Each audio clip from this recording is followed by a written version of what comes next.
What's going on, everyone? Welcome to the Pursuit of High Performance podcast. My name is Nikita Vergoza, and if you want to know how to reach your highest potential, optimize your life, and be a high performer, then you are at the right place. So today's guest is a lifestyle and functional medicine practitioner. She graduated from Cornell University Medical College for her physician assistant training. She is a certified diplomat of the American College of Lifestyle Medicine, a distinguished fellow of the American Academy of Physician Assistants, and leader of the Healthy Lifestyle Minister of Raleigh Northern Christian Center. She has Raleigh. over 30, Raleigh? That's how you pronounce Raleigh. it? Raleigh. Raleigh, She has North over, Carolina. Raleigh, North Mhm. Carolina. Yeah.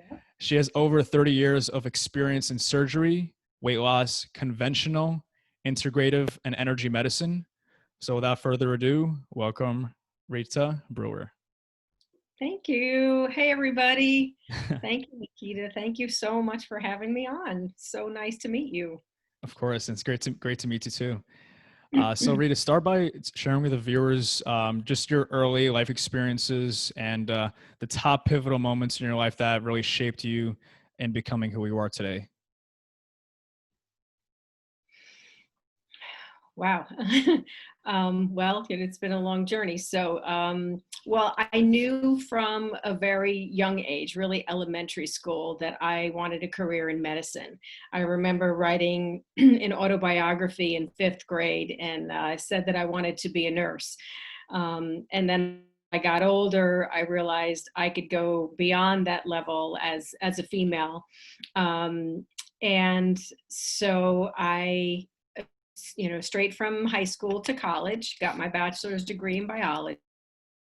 And I was trying to figure out, which way I was going to go. Happened to go to my college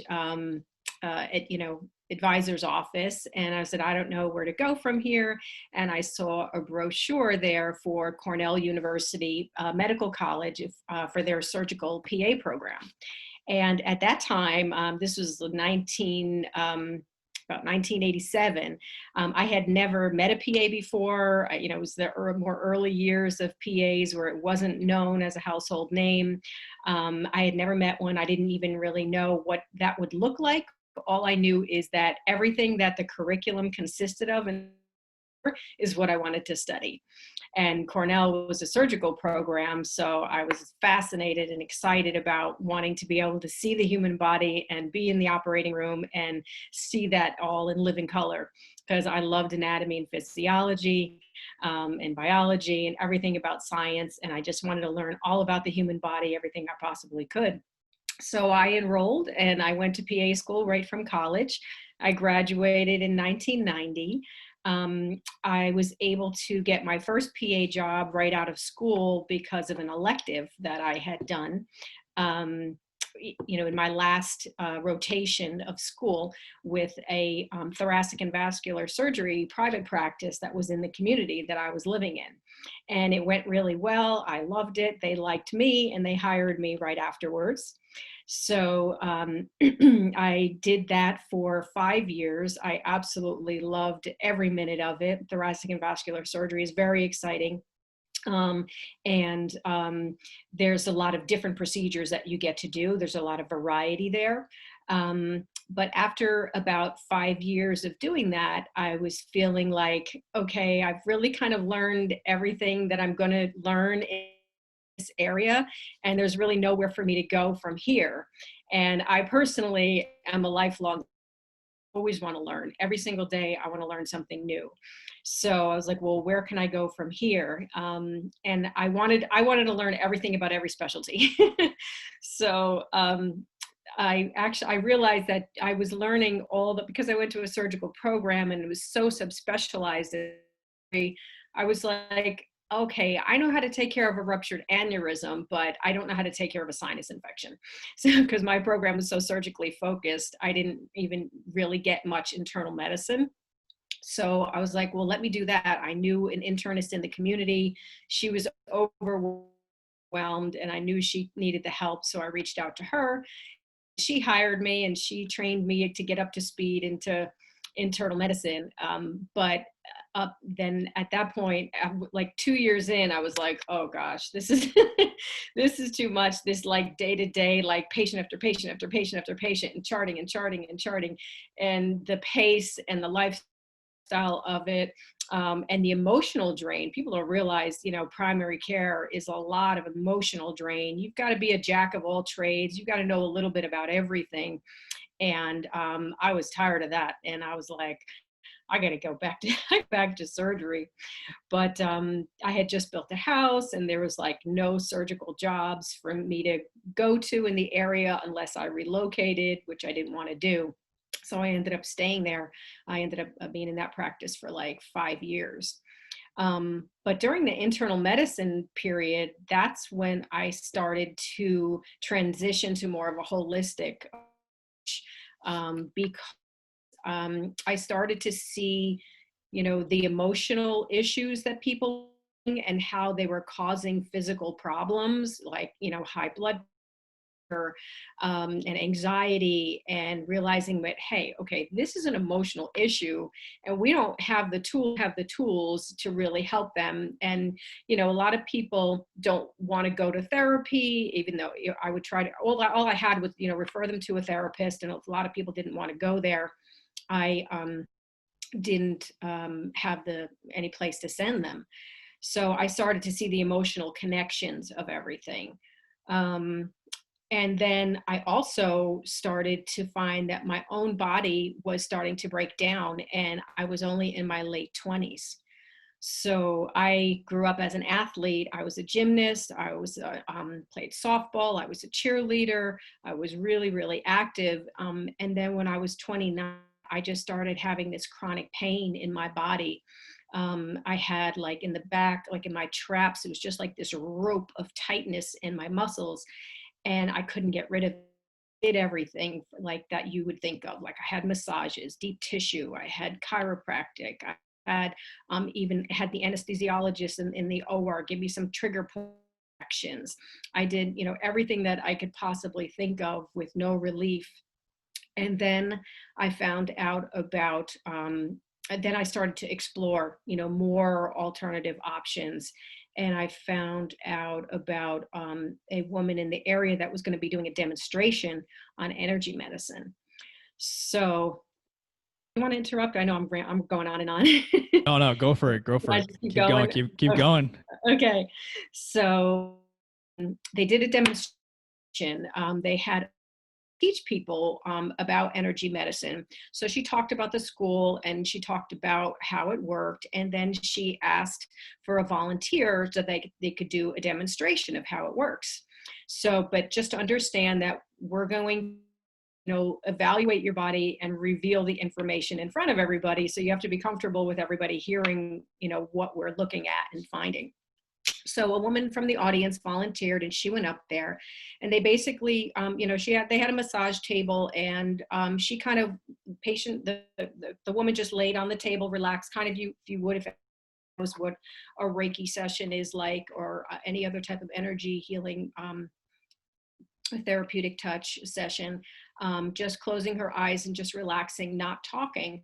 And then the teacher started to just work at her feet. Sometimes she was maybe touching her feet, or I think she was having some knee problems. So she just kind of had her hands above the body and kind of scanning. And then basically she just started talking about like all this information that she was seeing and revealing from this person's body. And then at the end, when she was done, the woman sat up and she said that like everything that she said was like spot on. Like this was exactly what was going on with her on a deep emotional level, without actually speaking any information. And I was just floored. I had never seen or heard anything like that before. And I was like, I want to do that. I want to learn how to do that so I can help everybody, And it was a 3-year training program, very intensive. So the woman who was in charge of the school, they don't have the school anymore. They had shut it down quite a few years ago, and I don't know why, but because I kind of lost touch with them. But she basically trained at the Barbara Brennan School of Energy Healing. I don't know if you heard of it, but it's very famous. Her husband was a Kota shaman, And then the other teacher in the practice was a psychotherapist who did, like all the traditional, like, what was she, licensed clinical social worker. So it was the three together were the teachers of the program that all had their, special little niche.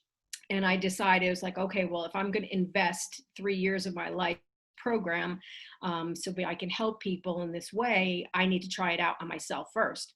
So I did. They referred one of their graduates to me, and she worked on that rope that I had in my back. And I had 2 sessions with her, and I found that the issue, the deep emotional issue, betrayal that I was dealing with from some very close relationships that I had. And what I found that is when she brought that to my level of consciousness where I was able to talk about it, it went away. And then I was like, Wow. wow. I mean, I tried everything, and I was young and I was healthy, and my neighbor was a chiropractor. He was coming over to my house every day, like adjusting me on the floor and in my living room, and, nothing worked. But like these 2 sessions of deep emotional work released the pain. And I was like, this is amazing. So, yeah, that's kind of where I started to transition. But it was always my passion to want to include both, because I believe there's great things with conventional medicine, but great things with natural and holistic therapies that have been around since the time that in the conventional medical model has dismissed. And we've lost so many valuable tools for healing. And at that time, I thought, oh my gosh, I just want to be able to incorporate both. Wouldn't this be so great?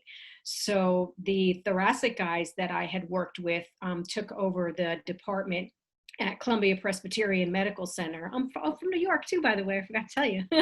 Awesome. I'm from Portchester. I know you're from Brooklyn. Brooklyn, yeah. So yeah, I did all my training in Cornell for my PA training in Cornell. But the guys that I worked for took over the thoracic department at Columbia Presbyterian. So they were like, oh, we've heard of this guy, he runs this complementary therapy or alternative medicine. At the time they called it complementary therapy program at Columbia. Maybe we can get you in touch with him. I think you guys might recognize his name, Dr. Mehmet Oz, right? The Mehmet Oz. Yeah. So this was back in I don't know, I guess it was the 90s at this point. So I called him up, and I saw that he was doing or allowing his team to do foot reflexology in the operating room on the patients having open heart surgery at the same time. And they did studies that found that the patients who had that had improved renal perfusion, their kidneys, blood flow, and everything during the operation. And it was a valuable tool. And then all the emotional stuff along with it. And I was like, this would be so amazing where I can incorporate both. So I called him and I said, can I be on your team? This is what I want to do. And unfortunately, at the time, he was just like, you can't do both. You're going to either be a cardiothoracic PA or you're going to do the complementary therapy. But I decided I don't want to be a cardiothoracic PA because the lifestyle for me. And then as far as the energy part, I was like, well, I can do that at home in my own community instead of commuting an hour and a half into New York. So that's what I did. I ended up starting my own practice in my own community because that wasn't an option. But so I started my own medicine practice in my home, and I did that for a couple of years, but I didn't want to stop being a PA. It's like nowadays we have a lot more integrative practices where you can do a lot of combined therapies, but at that time I had to choose one or the other. So yeah, after 2 years of doing energy medicine, I decided I don't want to stop being a PA. I was only 10 years in. I don't want to lose all my skills and license. So I went back and I started another PA job, but I couldn't do both. It was just too much. I was on the trauma team and the hours were crazy, and I couldn't do both. And then later on, I became a mom, and that certainly took priority. So yeah, that's kind of the whole beginning of the journey. Yeah, that's Take a awesome. breath. That's an awesome journey. With the back pain that you were experiencing, was it the palindromic rheumatoid arthritis that you were talking about? No, No, actually, that was different. Can you talk about that experience? That was, well, I was in PA school, and I had a flare up of joint pain. My knees just like blew up like balloons, and I couldn't walk. I couldn't get out of the bed. I was icing my knees. I was doing my orthopedic rotation at the time and my chief resident wasn't, our orthopedic chief, and he took me over. Right next door was a hospital for special surgery. This, one of the best orthopedic hospitals in the country, and immediately got me in to see a rheumatologist. And he basically just took a bunch of blood work and said, well, it doesn't look like rheumatoid. It doesn't look like lupus. It doesn't look like ankylosing spondylitis or this, that, and the other thing. And, be on your way. And he had no answers for me. And it, subsided. I can't recall, it was so long ago now, if it was just a few days or no more than a week, and it went away. And then I just would have these intermittent joint pains that would flare up, like one shoulder that would be swollen for a few days, or like one finger or one toe, and it would last for a few days, but they would be, spread apart. So, the only thing that conventional medicine had for me was these really toxic pharmaceutical drugs, which, you guys see commercials for them all the time, the Humira and the Enbrel, and the list of side effects a mile long, and methotrexate, which is actually a chemotherapeutic drug. And I was like in my 20s, I was like, I'm not taking these drugs for the rest of my life. There's no way. So, I just decided I lived with it. And, luckily my episodes were, really far spaced out, so they were manageable. But yeah, I found, later on when I discovered functional medicine, then that was a whole new window that opened for me. And I started getting, specified, functional medicine testing, which is, what I do for my clients, because I really love being able to take a deep dive into finding out what each person specifically needs.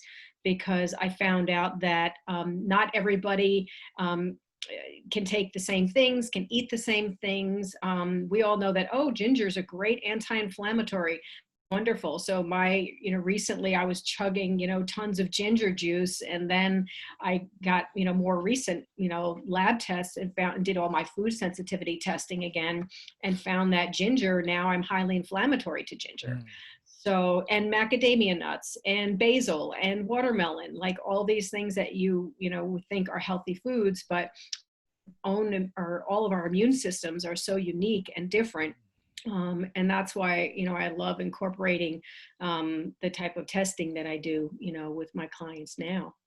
It's awesome. Yeah. And Yeah. when you found functional medicine, when I was researching about you, I saw that you actually got to the root cause and found out you have leaky gut syndrome, different nutritional deficiencies, multiple food intolerances, like you said, and Hashimoto thyroiditis. So, can you share about the difference between functional medicine and conventional medicine, and how like functional medicine gets to the root cause and conventional just treats the symptom? Yeah. So, our conventional medical model has every organ system really separated from each other. If you have intestinal issues, you go to a gastroenterologist. The only thing they look at is your intestines. Whatever issue it is, we're treated to just make diagnoses. Okay, you have this, and this is the drug that goes with it. And you take the drug, and hopefully you get better, but most people don't. It might subside the symptoms that you have. Sometimes it doesn't, but it never really gets to what's actually causing it. It's just putting a band on an open wound, but never allowing the heal or find out what's causing the wound to be there in the first place. If you go to a cardiologist, they're going to look at your heart and nothing else. So that's our conventional medical model. Every ill has a pill. And then if that pill's not enough, we add another pill. Or if you have a side effect from that pill, you get another pill for the side effects. And, there are thousands and thousands of conventionally trained practitioners like me are moving away from this conventional model in droves, because we know that we're not really helping people. That's why we went into this field, because we want to help people, but we're not making things all about prescription drugs. So we want, better for our patients, and we want a style for us too. And it's so frustrating for us to not really be helping people, and we're working our butts off. So what functional medicine does is, and it helped me find out that, and so the chronic pain, I was also having a lot of musculoskeletal pains, just always fatigue, just always aching. Like I felt like I needed a massage in my muscles like every day.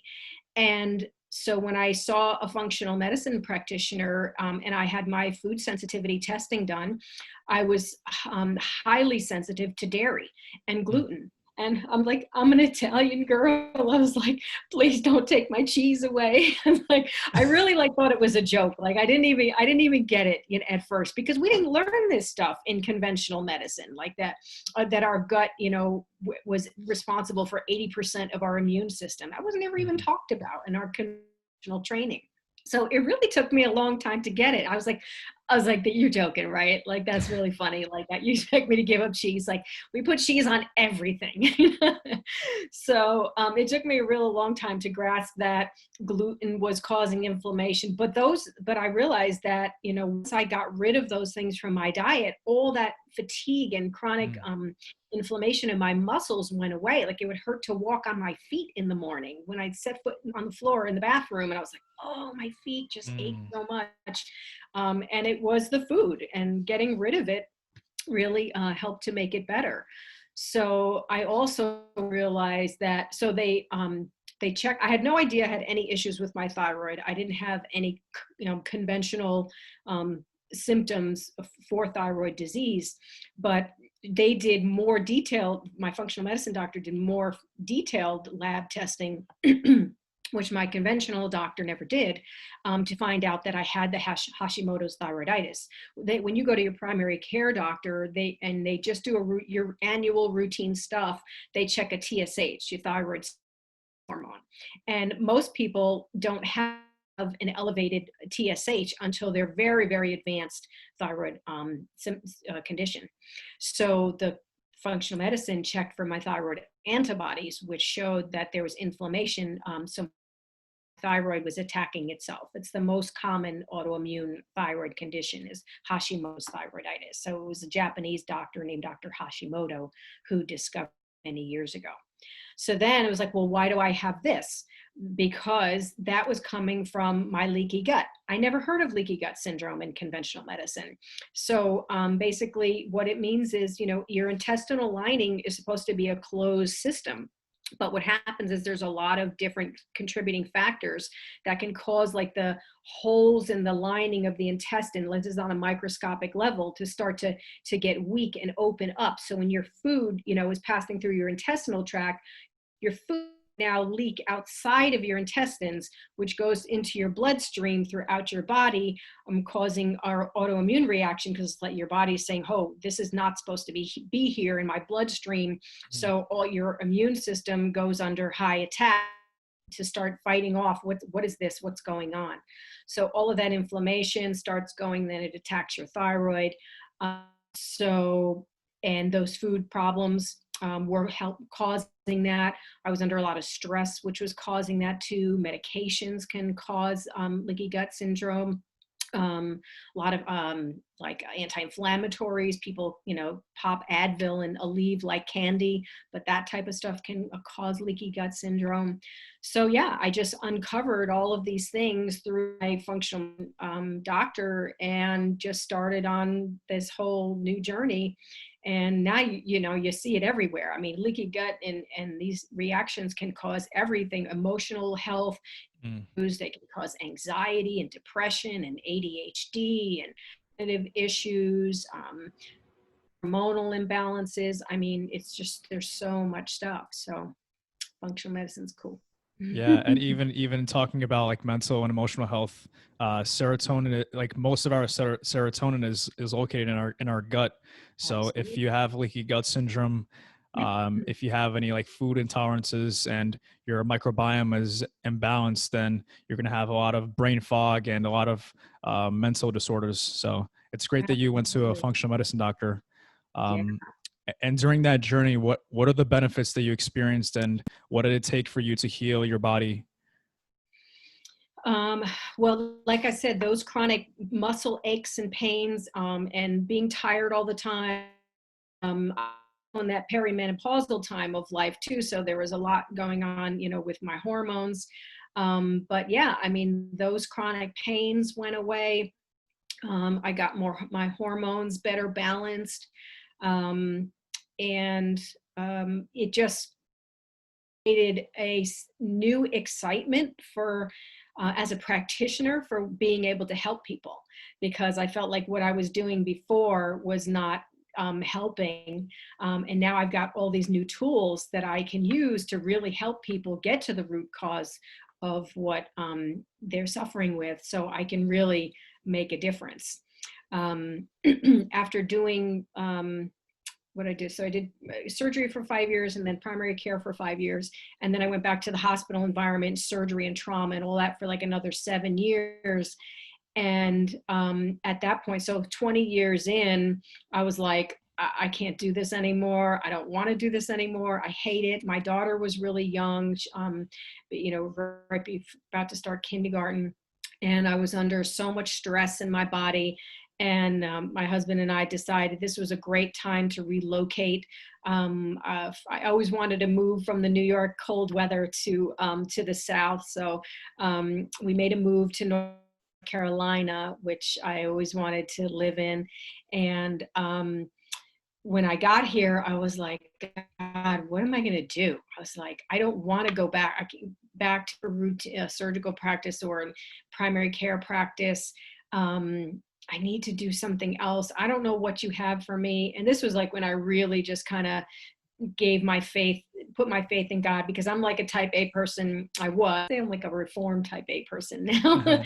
So like everything has to be planned. Everything has Yeah. to be ready to go. Like for me to make a move from one state to another, I would have to have a job already lined up, where I'm going to live already lined up before I get there, to create that safety. But my husband is a surgical technologist. So he took a travel assignment for, well, different ones over a 10-month period. So I was totally burnt out. And I said, we're just going to travel together, him and my daughter, for 10 months. And I can just rest for the first time in my life, and just be a stay-home mom before we get and settle down into North Carolina. And that was really a blessing. I needed that time to just re-energize, reboot, kind of figure out where I'm going to go from here. When I got here, I was job hunting. I started job hunting, but I said, I have a young daughter now. I can't live the lifestyle of a surgical PA, like never knowing when you're going to get out of work.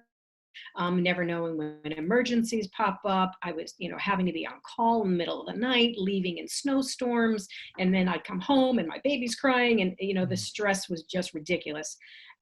So I said, God, I don't know what you have for me down there, but I'm going to trust you that it's all going to work out.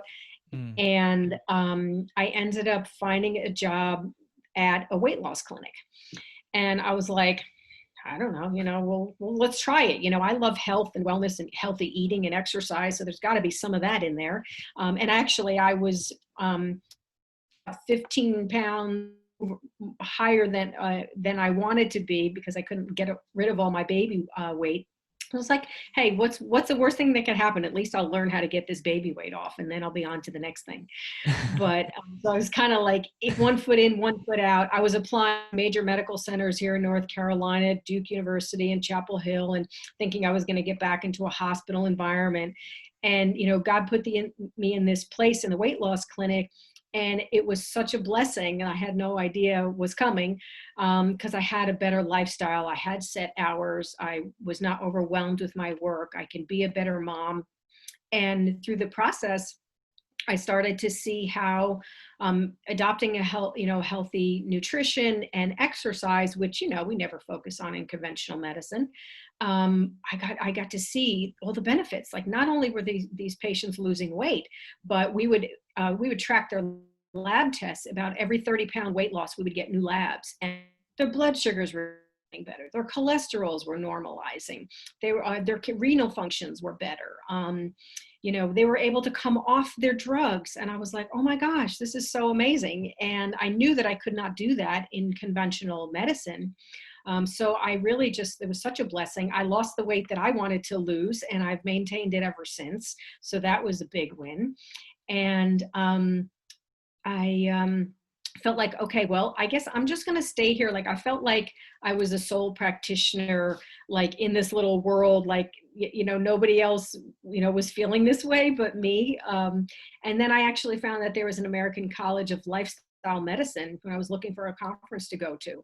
So I read about it in the website and everything. I was like, oh my gosh, my people are out there. It's like, these are people who feel like healthy lifestyle interventions are the best medicine, not only to treat chronic diseases, but to reverse them as well. There's a huge community of medical practitioners out there. So I was so excited. I had like this renewed fire for medicine, and I went to a conference. I did, all their prerequisite CMEs, and I took the boards and I got certified, and I was like, this is fabulous. But they are a very pro vegan organization. And I came home like super excited, thinking, every health practitioner who's in this, want to get well space, we want to know the answers. Like, just tell me what to eat to be healthy. Which one is it? Is it paleo? Is it keto? Is it vegan? Is it carnivore? What is it? We all just want the answers, right? Yeah. None of us have, because there's so many different directions, right?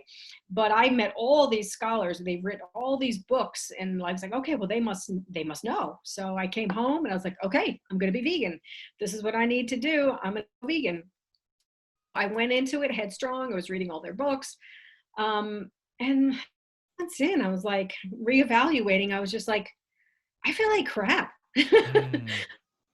Not working for me. I was so tired all the time. My energy was like in the toilet.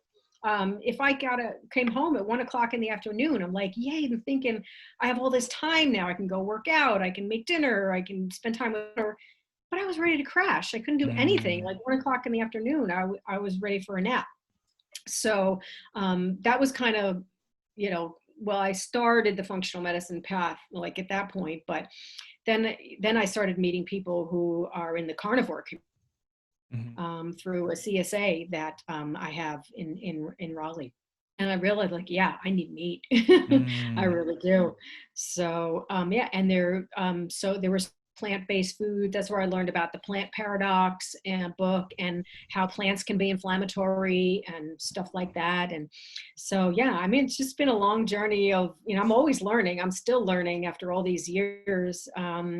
But what I really felt like it's time for me to start my own practice, to be able to help people to incorporate, everything that I've learned, and to be able to help people just create something that's customized specifically for them. Because not every diet works well for every person. Yep. So that's where I love the customized testing for functional medicine.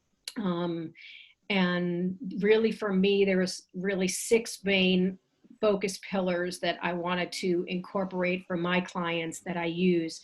And we take a deep dive into each of these things for each person. And most of these are from lifestyle medicine, except for the toxin part, which they don't talk about, because they talk about eating lots of fruits and vegetables and whole grains, but never once mention GMOs or the toxicity of the pesticides, herbicides, fungicides, and all of those in and around us in our environment.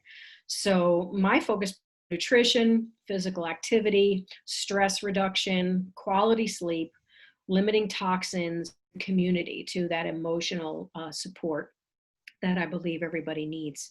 So that's what I use for my clients. And I do the deep dive testing, where I do check for the food sensitivities. I check for heavy metal toxins. I check for vitamin and mineral levels too, because, I found despite, the high quality food that I was eating, I was still really deficient in a lot of B vitamins and vitamin C and stuff. So yeah, I love that customization. Me too. Yeah, I love that you brought up like individuality and customization because Hmm. the coaching institutes that I graduated from, we were taught about bio individuality, Hmm. how there's no one diet that fits all, and it's great that you brought up experimenting with vegan diet and Hmm. seeing that it didn't work for you and your unique body. Even in my own experience, like 3 years ago, I experimented with vegan. I did it like super strict. Like I was sprouting the grains, I was sprouting the legumes, I was eating organic fruits and vegetables, uh, Hmm. fermented soy from tempeh, just like straight up super like strict. Like I was doing everything to the dime, and like the in a few months, it just went downhill. Like fatigue, brain fog, like different mental Hmm. conditions came up. Like you said, like lack of energy and motivation, pain in my joints and muscles, like low sex drive. So all these different things started to come up, and I just understood and realized that there's no one diet that fits all. So that like Right. you said, like you started experimenting with incorporating meat, and that's what I started to do. And I saw in one of your posts you posted about grass fed, grass finished beef, and like Hmm.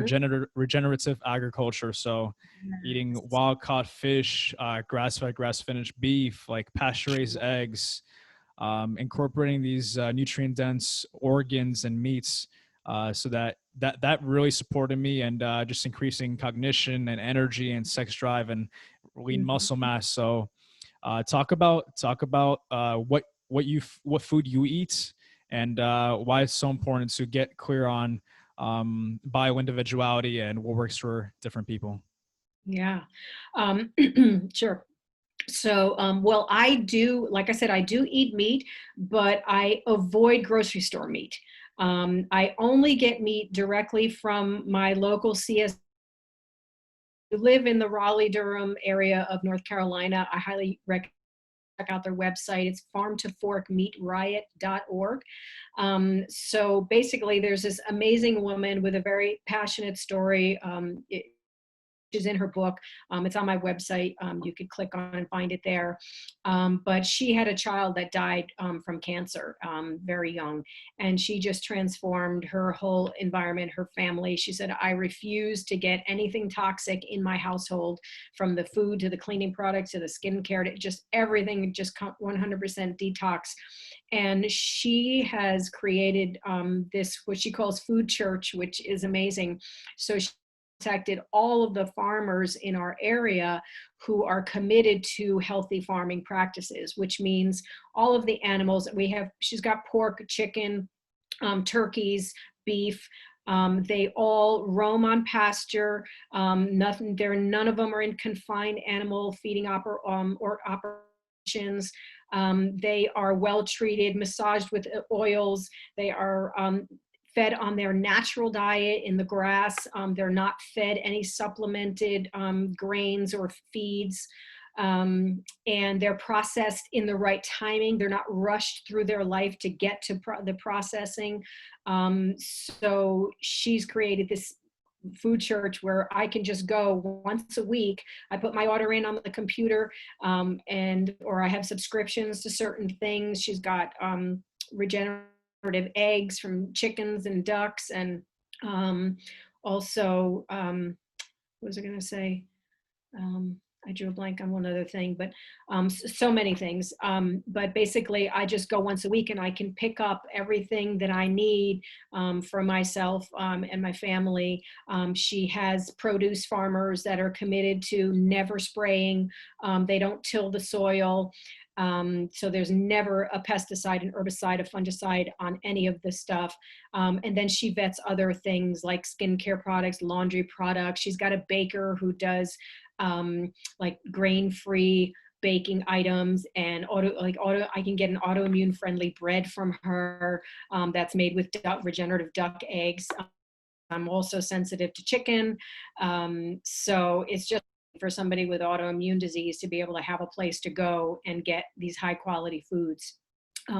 So I basically just eat whole foods. And trust me, I'm not perfect. I like to have a chip once in a while, but I've found, like a tiger nut, non-GMO potato chip and, different things like that. But it's mainly regenerative meat and organic vegetables is my main staples because especially when I have a bad flare up of also following my specific lab tests for food sensitivities and avoiding those specific things for me.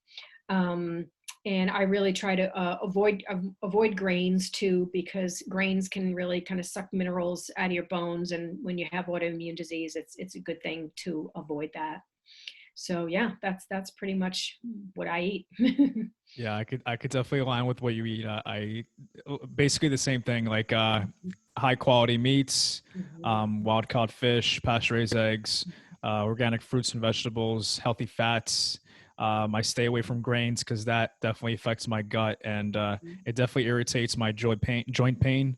Mhm. Um, like definitely staying away from legumes. And I love that you brought up Dr. Gundry, Mhm. the plant paradox, Yeah. like the chemicals in the plants. So that's great. It's great that you share that with the viewers. Can you talk more about your personal coaching practice, your consulting practice? You brought up the 6 pillars that you focus on. Can you go deeper Mhm. into them and what else you do with your clients? Sure. Well, I just launched it this year because I decided that I really want to be able to create something customized, like I said, for each individual.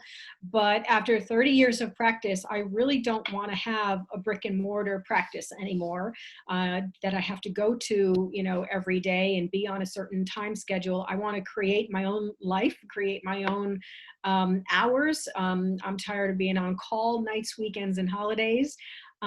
So create the great lifestyle for myself, but also be really able to help people in the way that I want to help them that they're not getting from their conventional medical practice. So because of my experience with the energy medicine training too, I can really work on a lot of that mindset stuff, a lot of the emotional release stuff as well. Um, so I have a 6 month coach program that I do. And like I said, I use those 6 main pillars along with the specialized lab testing. And so as far as nutrition, I focus on, again, like I said, really just whole foods, non-GMO. I want people to get the toxins out of their bodies, real food, no processed and fried foods. Again, stick with things that are customized for specific labs. Um, and like you said, fruits, vegetables, wild caught fish, high quality protein. I do believe, our body really is a temple of the Holy Spirit. I am a Christian. It's that in the Bible, where bodies are temple of the Holy Spirit. So we've got to honor our bodies by feeding it what it needs. So then physical activity is another big priority, but I love to just, again, you can customize it. I meet the person where they're at. I might be, if I worked with somebody like you who's already an avid exerciser, it's my recommendations are going to be different for somebody else who hates exercise and is completely sedentary. So I can, customize, something for them and help them to have the right mindset and motivation to be able to find something that they like and that they can stick with and have support and accountability. And, we know from scientific research, the ideal amount of exercise is about 150 minutes per week of cardiovascular exercise, 2 to 3 days a week of strength training, at minimum for optimal health. So just helping people, to where they want to be, working on maybe some flexibility, some balance, just gentle stretching sometimes, or honoring their body and wherever they're at, and helping them find a way to get to where they need to be. Mhm. Toxins I'm really passionate about. I learned a long time ago that, especially, well, not even say, I was going to say especially women, but men use tons of beauty products too, skincare products, hair care products, lotions and fragrances. And I learned that the beauty industry has not been regulated since like 1938. So if you walk into a CVS or regular the pharmacies that we have, the grocery stores even, the majority of the products on the shelves are not safe. If you see that word fragrance on there, that means you want to avoid it. It means they don't have to report to you what's in there. So there are so many things out there that cause hormonal disruption, that are carcinogenic, and they're not regulated. So those are, the skincare beauty industry stuff that I love to help people clean up their home and all of their products and learn how to switch out to healthier options. I have a bunch of those on my website too, of my healthy options, and I've done on those as well. I've got definitely some more to do. But the air that you breathe in your house, you've got to open the windows and get that air circulating. Our carpets, our furniture, and our clothing, they're infused with flame retardants and all kinds of other chemicals that can wreak havoc on our immune system. That's why we have so much autoimmune disease in the world now, is because of all these toxins that we're being bombarded with. And, in our food, all the GMOs and Monsanto putting, pesticides on everything. I mean, our bodies are constantly under attack. So there are a lot of things that we can do to help mitigate that toxic burden. And so our water that we drink, there's some filtration systems that we can use. Let me see what else I want to forget.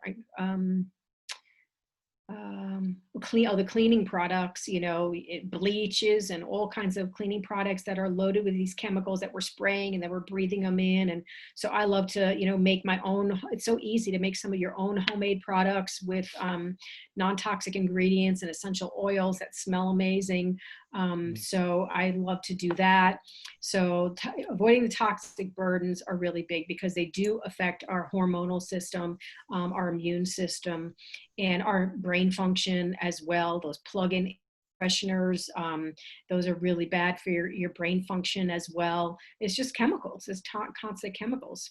Yeah. And then I also love to go into sleep quality. That's super important. I know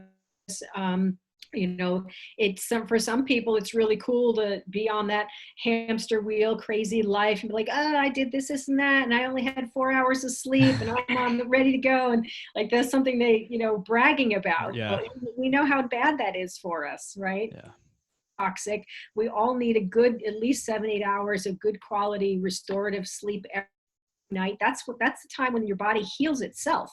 Our body is a phenomenal machine that's capable of healing itself. We just have to create the right environment and to allow it to do what it knows how to do naturally.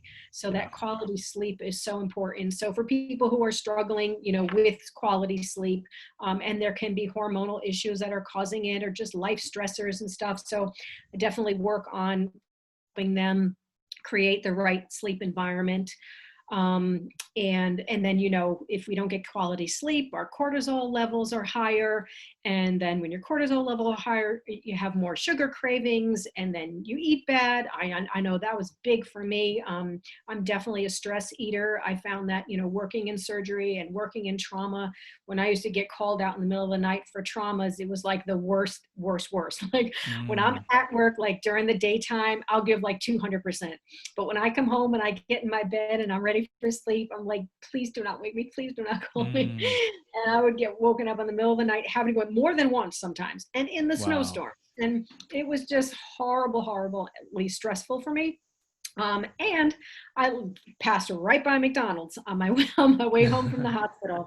And I can guarantee you, every single time I came home from a trauma call, I went through that Mickey D's drive-through, and I was getting a Big Mac and a large fries, because the Mm, stress level, I could just feel the bad craving. So we got to yeah. mitigate the stress so we don't have those bad cravings for bad foods and put ourselves in those bad situations. So stress reduction is huge. You've talked about a lot of, great techniques with rituals in the morning and the prayer and journaling and meditation. And, there's Mm, so many great tools that we have to help with stress reduction. So I definitely get into those. um, and then community also, mm, finding your tribe. I mean, yeah. we need people. We're not designed to be isolated people. I believe me, I love my alone time and I need my alone time, but I also need loving relationships. We all do. We need Mm, support.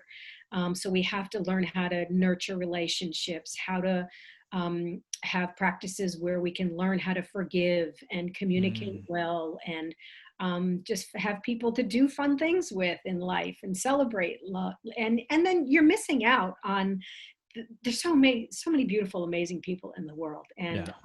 when you don't reach out to people, then you're missing out. You're blocking your own blessing.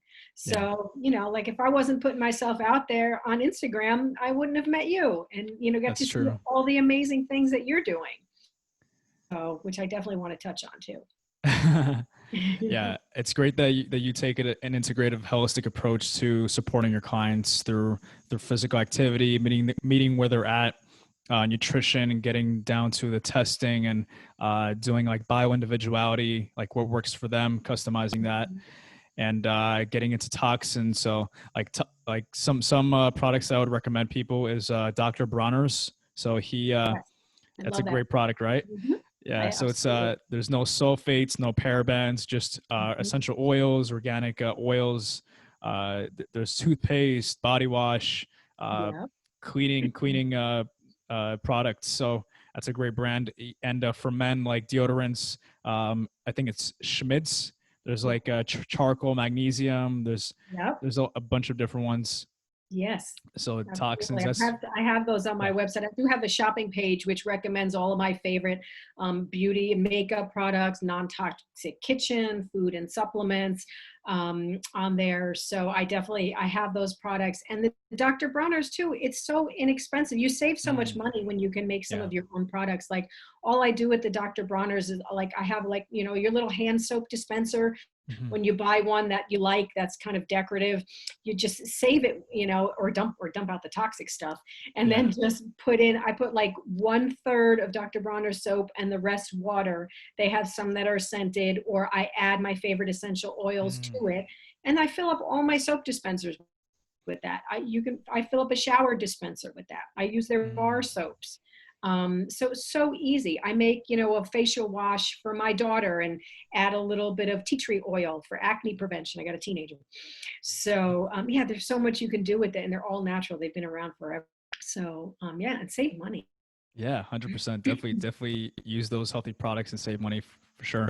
And you Yeah. also touched base on community, how important it is, especially these times, to connect to people and to build a tribe, and to just go out in your community, like whether it's with women talking to women and connecting, or men building tribes. So I definitely saw the impact that how it supported me in my life, really building a tribe of masculine men and supporting each other and holding Yeah. each other accountable, and like calling each other forward when we're playing small, and Yeah. just to really pushing ourselves into lifting each other up to play big.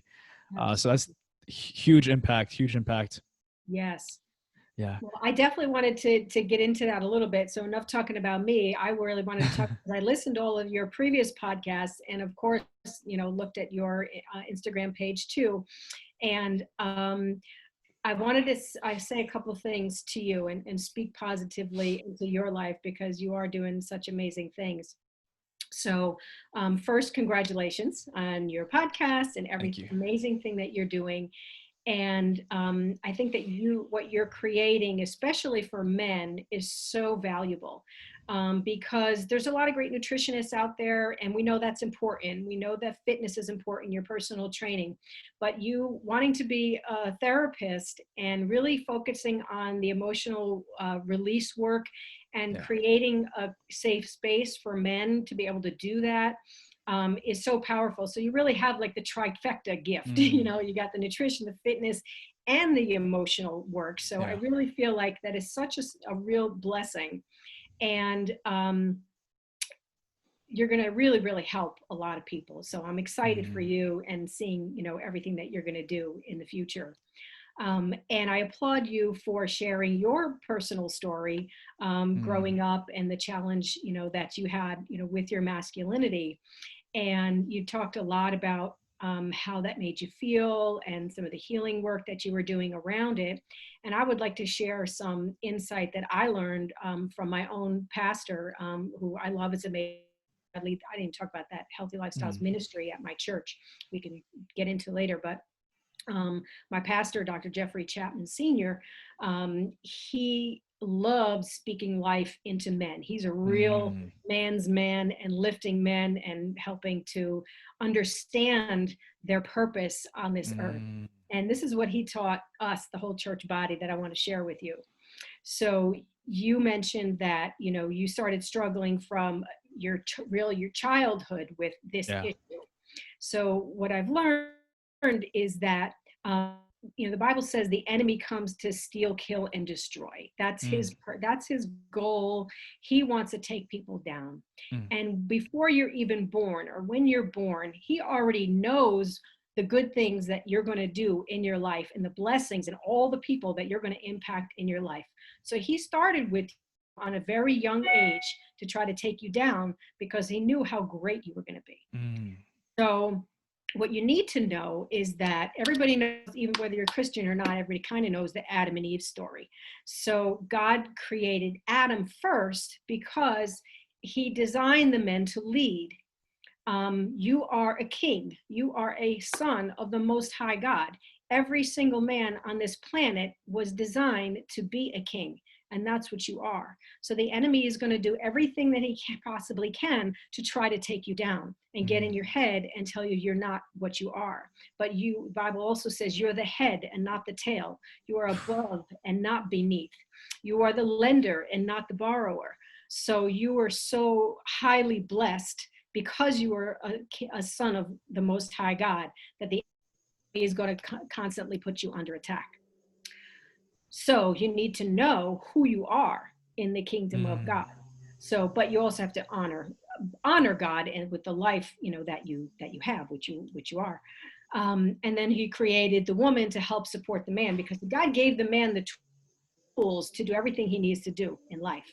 But he knew that he wouldn't be happy alone. So he Mm. created woman to help support the man and rise up to be the king that he needs to be, because he needs help and he needs support. The woman meet. So, but the man, you know, you can't use a ego and be like, I'm the king, you do what I want. You also honor your queen and treat her like the queen and the valuable person that she is as well. Mm. So um,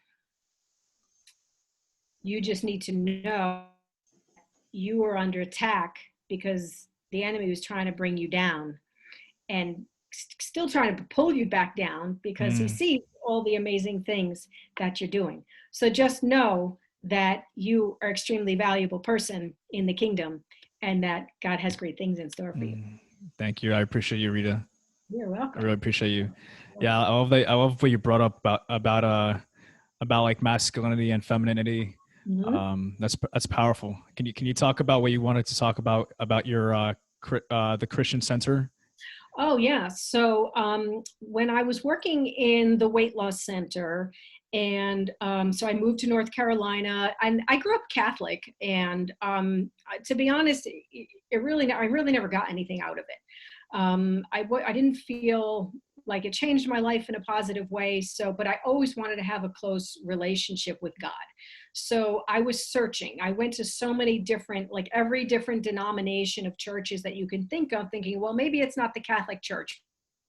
maybe it's Protestant or Lutheran or Baptist or Episcopal. Maybe I could, find it somewhere else. And I never did. Like, I didn't find that, community and connection and closeness with my relationship with God in any of those places. So I just, followed my own kind of spiritual teachings and a lot of the stuff that you talked about with your coach, and all the spiritual teachers, enlightenment, and learned about Course in Miracles and the deep shadow work, and kind of following this spiritual community, which was wonderful and transformational for me. But I wanted that closer relationship with God. So we started going to a new church when we came to Raleigh, which was a Baptist church, predominantly Black community, because my husband is Black. And I was like, well, Catholic church not working for me. Let's try yours. So he grew up in a Baptist church. So we went to one of those, a very one in Raleigh. And it was okay for a while, but we knew that it wasn't going to be the long-term place. So when we settled in our home backtrack. I teaching a little bit in that community because I wanted to teach people about healthy living, but I didn't have a platform for it in the conventional model I was teaching. So, God put it on my heart to say, well, just go outside the conventional model then. I was like, go teach in the community. So I was like, okay, yeah, that's a good idea. So I started teaching a little bit and had some programs in my small little church. And then when I moved to this bigger church, it's really like over 2,500 members. And I met with my first lady and said I would love to start this healthy lifestyles ministry. And it was perfect because they had that vision already for they lead by example. They're already on that health path, and they were already doing some health programs and 5K runs and things like that. So she said, yes, go ahead and get this ministry going. So we launched that in like February of 2017, and we've done all kinds of really great programs. Before COVID, we did a lot of, we had like movie nights, healthy movie nights. We did a lecture on the truth about sugar. We did grocery store tours. We had a health fair. We organized walking groups. And even through COVID now, we've done some Facebook Live Q&As. We've got one coming up on cancer prevention. We did one heart disease prevention and so on. So we're doing all these online programs. We have a social media page too, if anybody wants to join us. It's open to the public. We post daily health tips and we encourage your engagement and involvement. You can go to Facebook. It's RNCC, which is Raleigh North Christian Center, Healthy Lifestyles Ministry. So you can group healthy tips there. And yeah, it's just been a real blessing. I have an amazing team that I work with. We've got about 20 members of our ministry, a couple of other leaders with me. We're actually having our first farmers market coming up, so we're super excited about that. So, and our church is growing. We're building a ginormous campus in Raleigh starting next year, which is going to be amazing. We're looking for support on that as well. It's going to be a multi-million-dollar project. Just Google Raleigh North Christian Center and click on Project 5009.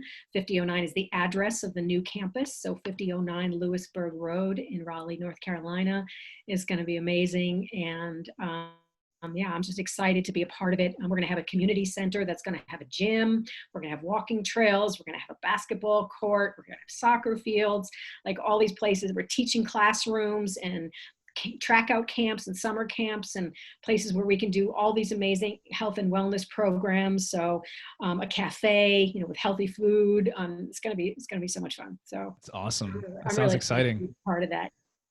Yeah. Yeah, that sounds exciting. It is. Yeah. It is. I want to go back to something that you brought up about emotions and the mindset. Yeah. Can you share some of your emotional techniques to releasing repressed emotions, or any techniques that you have? Yeah, absolutely. I'm glad you asked about that because you talked about some of them. So I actually even wrote some of them down because I don't want to forget any of them. So some of like the softer things to do are like journaling. I mean, that's a great way to release emotions, just journaling, writing down your feelings. If you're having a significant issue with a specific person, where there was trauma or some unresolved issues, writing letters to that person. You don't have to write it with the intention of giving it to the person. Just write it to be able to just get it out, just that verbal diarrhea, just like let everything flow. Don't worry about grammar and sentence structure. Just blah, Yeah. just let it all flow with, and you can let those curse words fly on paper. You're not hurting anybody. But just let it out. It's a way of releasing it from your body. And then you can have, create a little ceremony around it and just pray and, ask God to release it from you, and then put it in the fire, in your fireplace or a fire pit ceremony, outside, and just burn it and ask God to just release that from you. So those are some really of those more of those gentle release ways, but they can definitely be really, really profound. And then you mentioned like men having the anger, and anger is really fear. But fear is, what does that stand for? Like false evidence appearing real. Real. Yeah. So God didn't give us a spirit of fear. He gave us a spirit of power and of love and a sound mind. So so fear is not from God. Fear is from the enemy trying to take you down. So again, ask God to renew your mind. The Bible says too, be not transformed to the things of this world.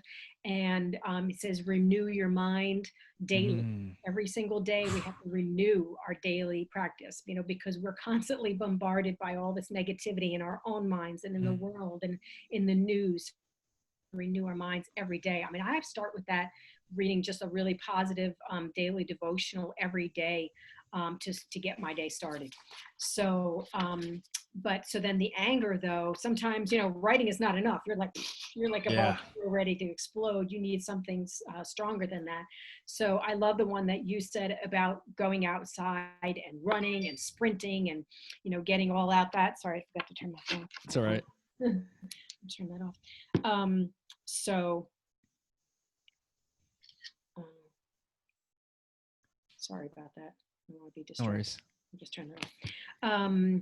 So yeah, the exercise is really great. But a lot like to exercise. They're not exercisers, and they're not going to be capable of getting out and doing a sprint. So what else can they do?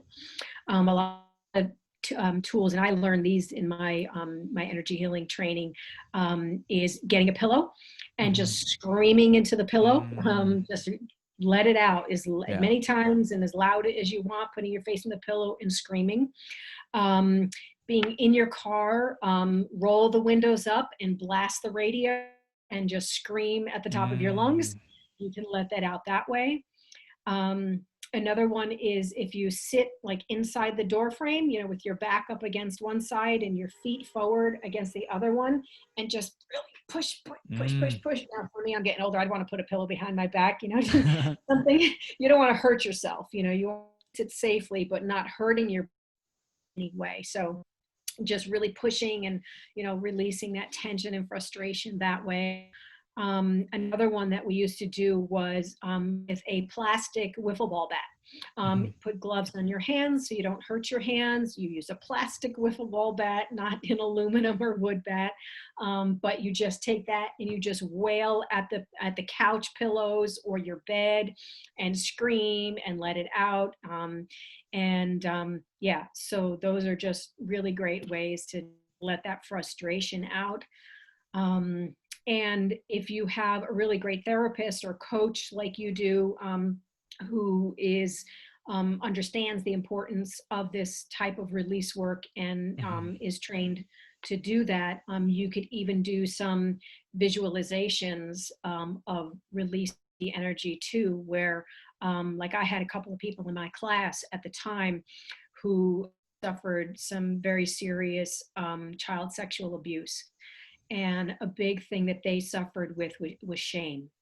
So we did a practice where they said, okay, there's like lots of chairs and cushions and everything. They said, take all the cushions in the room and put as many on top of your body as you need to let us know, or how you that would express the amount of shame that you feel. Mm. So they did that, and they put all these cushions on top and on top and on top, and she was like piled under all of these cushions. And then it was like one by one, they helped her release one cushion at a time, one cushion at a time, to help free her from that shame. Mm. And it's not something that happens in one session, because that's some really deep stuff. Yeah. But the repetition and doing that with somebody who is trained, if you have a good clinical therapist, because you don't want to do that really deep work on your own. Mm-hmm. And then I found the most valuable tool for me, and working with other my clients as well, is doing inner child work. I don't know if Mm. you've done any of Yeah. that yet, A but lot. yeah, so it is so powerful. It is. Right? It is. Yeah, I mean, I did a lot of that myself. I watched everything. We did a lot of group therapy sessions as well in my so I got to see everybody else do their work and help my energy healing clients do that as Mm. well. That's a lot of trapped emotions in our physical body. When can release those with energy movement, and exercise moves energy, our Mm. emotions are energy. Yeah. So when you can just move that energy out of your body, that's why, going for a run or just going for a walk, removing yourself from the situation, helps you release that tension, release Mm. energy, so you can come back and be like, okay, I'm ready to deal with this now. Right? 100%. Yeah. Yes. 100%. Yeah. I love the tools that you brought up. So the first one you said is journaling. It's a more soft, it's more gentle. Whatever you have, whatever emotions or feelings you have on your mind, just journaling it out. And then you said if you have any resentment or anger towards somebody, writing them a letter but not sending it. So write the letter out. Uh, I love what you said, like diarrhea. So like just write whatever it comes to your mind. Like if you want to curse, yeah. Yeah. And then you can make a ritual or a ceremony and actually burn it.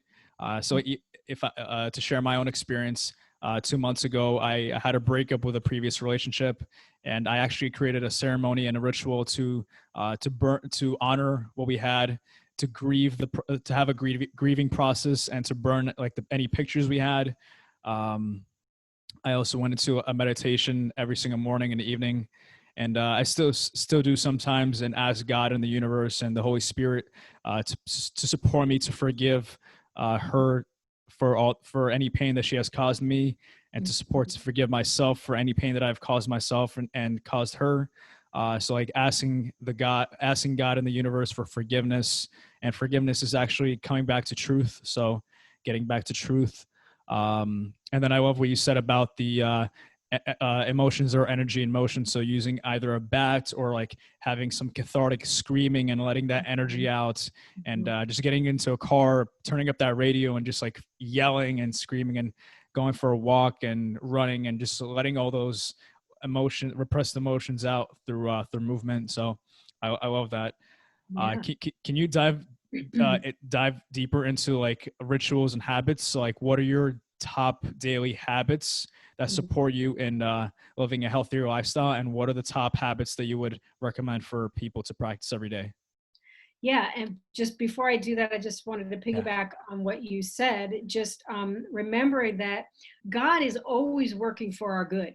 I Mm. wish I knew that when I was your age, because I never got into the Word of God and reading all of the good stuff that's in there until I was 45 years old. And when I realized that God is always working for Mm. our good. Mm-hmm. So when we fall apart and feel like we can't go on anymore in life because of traumas, because of this relationship that broke up, or that job that we didn't get, or what we really really wanted didn't happen, and we just feel like we can't go on and we're not going to be able to function anymore, just know that God is working behind the scenes for your good. Yeah. God help release up that relationship from you, something even better for you. God 100%. is always like 100 what we can even imagine as good for ourselves. So there's Yeah. something even better waiting for you. So knowing that and learning that now has helped me so much, because I'm like, Mm. I'm the caretaker taker kind of person. I'm like the take charge person who gets everything done. And it's exhausting to try to carry that burden of weight for everything all the Mm. time. And when I learned from the word that God has my back and I don't have to Mm. worry about this stuff all the time, Mm. just know that everything that happens that you think is bad, I just sit back and say, okay, thank you, God.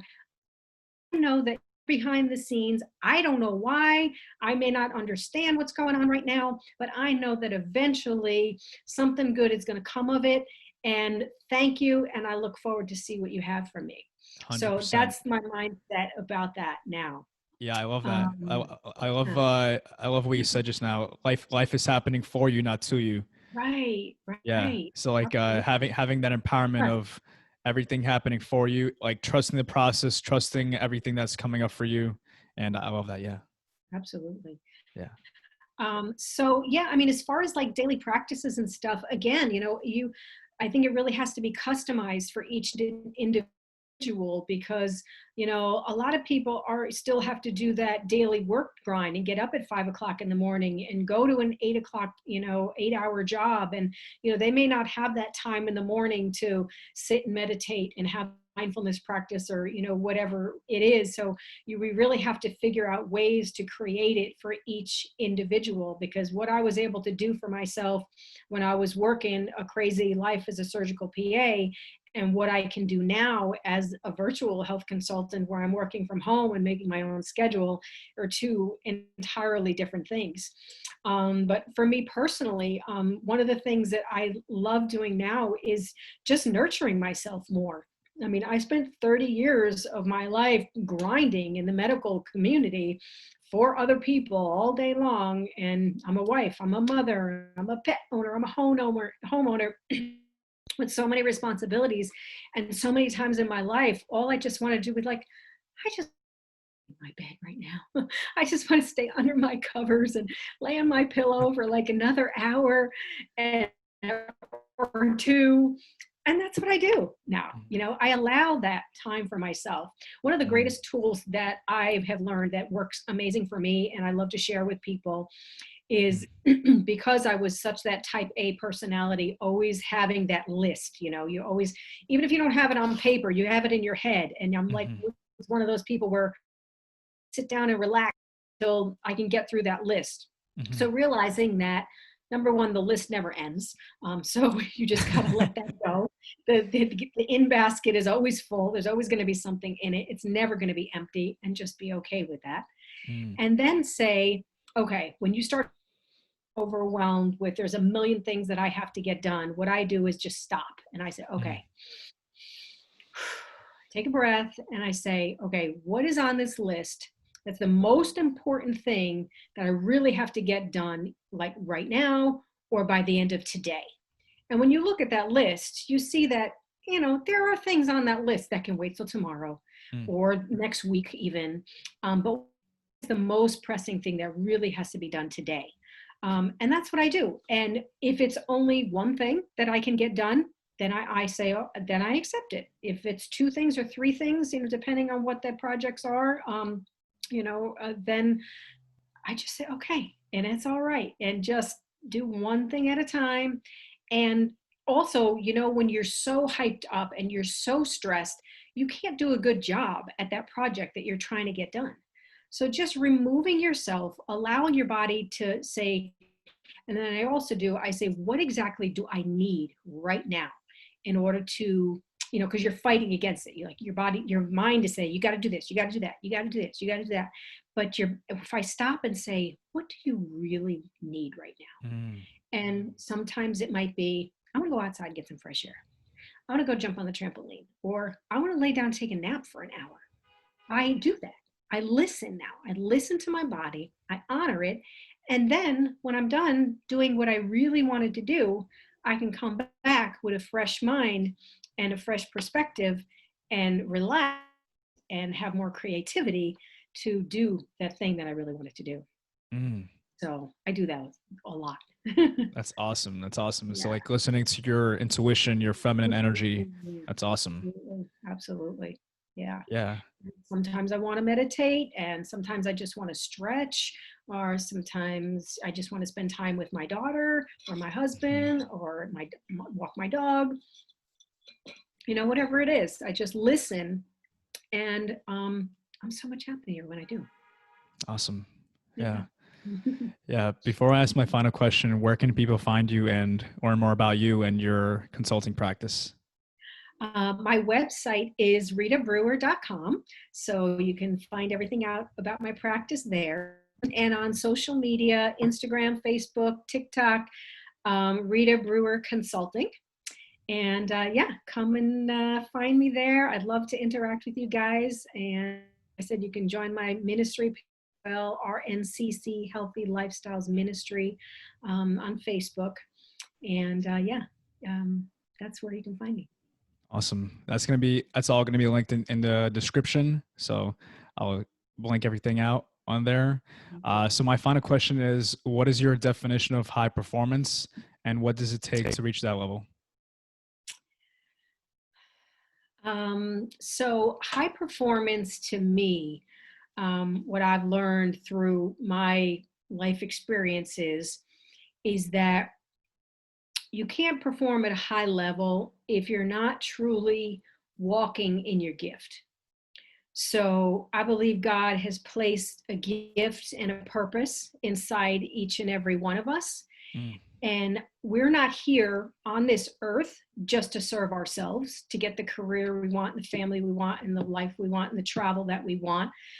We're here to serve other people. mm, So when you can find your purpose and know what that is, for me, I know that I'm a healer, and my job is to help people to heal their bodies and in mind, body, and spirit, so you can be best person and be able to share the gifts and talents that you have with the world. mm, Um, but if you don't have the health, then you can't fulfill your purpose.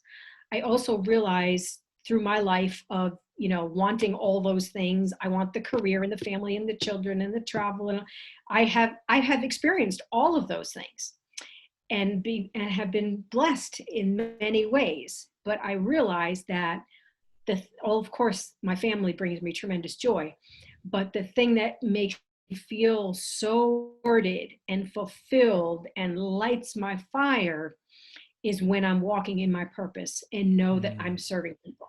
When I can help somebody transform their life in a positive way to help them be able to fulfill their purpose, that's the greatest joy that I can give. mm, So being a peak performer means being able to walk in your purpose.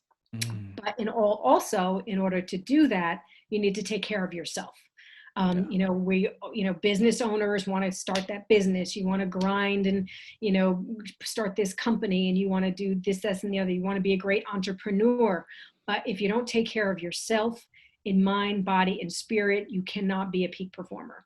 Mm, So that has to take priority in your life as well. And so many people put that at the bottom of their list of priority, then their health crashes, and then they can't even run their company anymore. mm, So those two things, walk in your purpose and do everything that you can to take care of yourself, invest in yourself. Put that money aside every year so you can invest in your coaching, your therapy, your nutrition. People don't spend enough money on nutrition these days. That should be one of your biggest expenses, because it's the mm. most important medicine for your body is the food that you eat. Not the quick dollar menu stuff that you eat on the go. That's going to you. So you either pay now and invest in yourself now, or you pay later in your healthcare expenses, right? Yeah. I love that response. Love that. Yeah, Yeah. Rita, I just want to acknowledge you for a moment for being shining your light and truly being a healer on this planet and really integrating mind, body, and spirit to support other people, whether it's men and women, to be the best versions of themselves and to live their best lives, and just to really just having source travel through you and just being of service to the planet and humanity. So thank you for being here, and I'm really grateful for having you on this podcast. Anything else to share before we? Just thank you so much for having me, and thank you for seeing me, and all the glory goes to God because it all comes from him. He pushes me, he talks, he gives me stuff in my sleep. Sometimes I have to like try to shut it off, like intentionally, stop, because I just need to, it's just, he's like always like feeding me stuff. I'm always thinking about how I can be of service to others in this way. So I love what I do, and I would love to help you. If you need help on your health journey, reach out to me. And love to get to know more of you, your audience as well. So thank you so much for having me. I'm your first female on your podcast. So thank you for letting me be the one. You're a blessing. Thank you, Rita. You're going to do great things too. And I look forward to seeing all the beautiful things you're going to do and help people as well. Thank you so much. Thank you. I appreciate you. And everyone else, please like, subscribe, and share this podcast episode with your friends, family, anybody, your community. And until next time, pursue high performance. Peace.